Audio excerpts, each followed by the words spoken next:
Office की लंबी चौड़ी गलियारों में शाम की हल्की पीली रोशनी फैल रही थी। हर टेबल पर फूलों की महक थी, दीवारों पर रंग-बिरंगी लाइटें चमक रही थी और स्टेज पर एक बड़ा सा बोर्ड लगा था। Welcome back, special celebration night. Anu दूर से यह सब देख रही थी। उसके चेहरे पर थोड़ी घबराहट थी, थोड़ी हैरानी और थोड़ा सा दर्द भी। उसे नहीं पता था कि आज ऑफिस में ऐसा कुछ होने वाला है। वह अभी सोच ही रही थी कि पीछे से किसी ने व्यंग्य भरी आवाज में कहा, इसी बहाने तुम मेरी वेलकम पार्टी भी अटेंड कर रही हो। अनु पलटी। सामने मीरा खड़ी थी।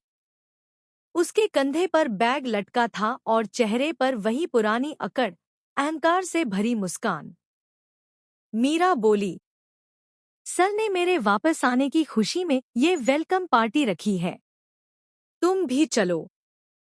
मैं तुम्हें दिखाती हूँ कि मेरा स्वागत कैसे किया जाता है। अनु कुछ कह पाती उससे पहले ही मीरा आगे बढ़ गई, लेकिन उसके कदमों में खासा आत्मविश्वास था, जैसे पूरी दुनिया उसके इशारों पर चलती हो।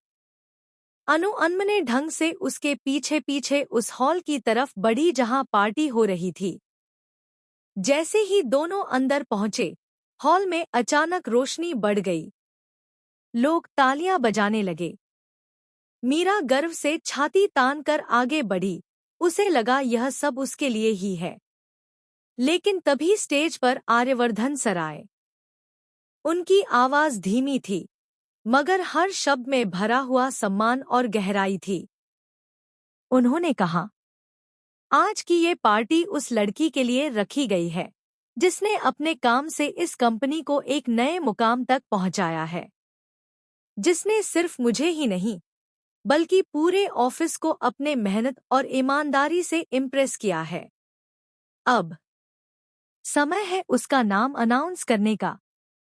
मीरा पहले से ही मुस्कुराने लगी। वह आगे बढ़ने को तैयार थी। हाथ में अपनी ड्रेस ठीक करते हुए उसने सोचा, अब सबको पता चलेगा कि असली स्टार मैं हूं। लेकिन अगले ही पल ज़मीन जैसे उसके पैरों से खिसक गई। आर्यवर्धन सर बोले, उस लड़की का नाम है अनुज शर्मा। पूरा हॉल तालियों से गूंज उठा। मीरा के चेहरे की मुस्कान पल भर में गायब हो गई। उसकी आंखें फैल गईं। दिल में गुस्से का एक तूफान उठने लगा। अनु वहीं खड़ी थी, स्तब्ध, हैरान और थोड़ी कांपती हुई। उसके चेहरे पर धीमी सी मुस्कान आई। वह खुद यकीन नहीं कर पा रही थी कि इतना बड़ा सम्मान उसे मिला है। मीरा के हाथ से उसका बैग लगभग गिर ही गया। वह बुद्ध